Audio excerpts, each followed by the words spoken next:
Hi, readers. I'm so excited that you're back with me.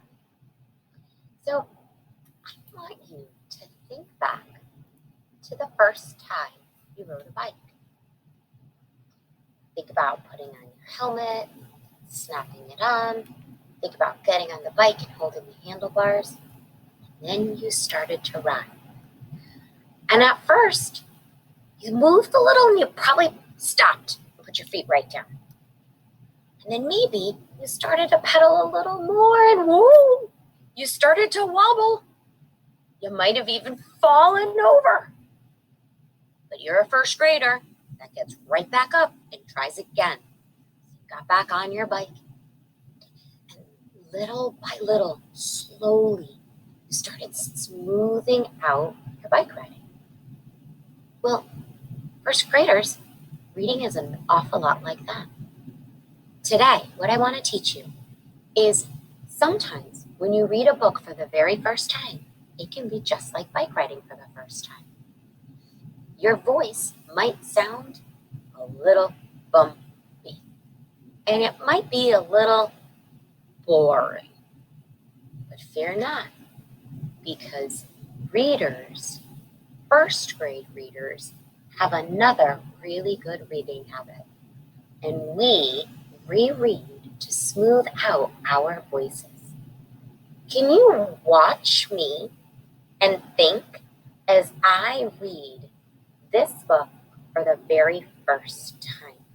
And I'm going to try to read it as smoothly as I possibly can. So the book is called A Rainy Day for Quack. Here I go. The dog looked out window. No, it is raining.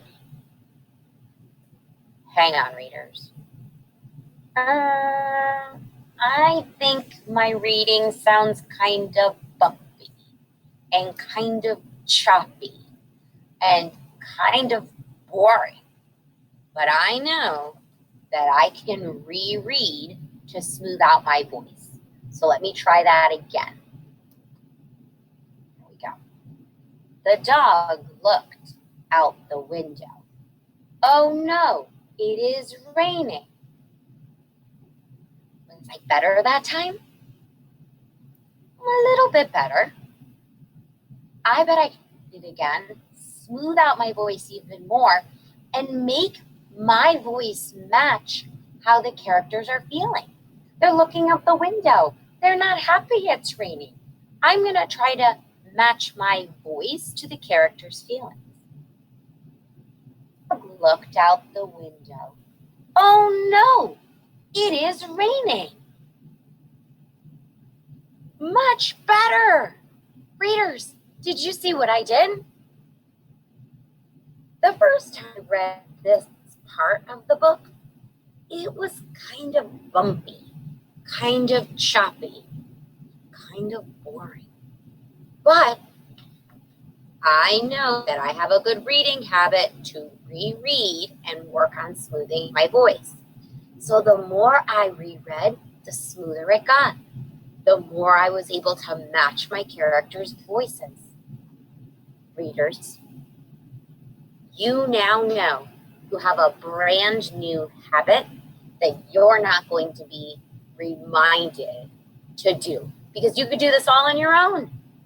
So right now, can you think of a book that you've it could be a book on Epic, on RazKids, online, or a book that you have at your house. And maybe when you read that book, it was a little bumpy, a little choppy, and a little boring. Can you find that book right now and put it in front of you? Do that right now. Do you have your book? Are you thinking about the book that was a little bumpy and choppy? Great, because guess what, readers? You now know that you can reread books over and over and over again to smooth out your voice. So now, today, You could read that book over again and smooth out your voice. You could read all of the books you've been reading to smooth out your voice. You could read parts over to smooth out your voice and match your characters, because you're the kinds of readers that have a ton of great reading habits. Are you ready to be a responsible first grade reader? I know you are. Off you go, readers. Great rereading, smoothing out your voices, and I'll see you next time.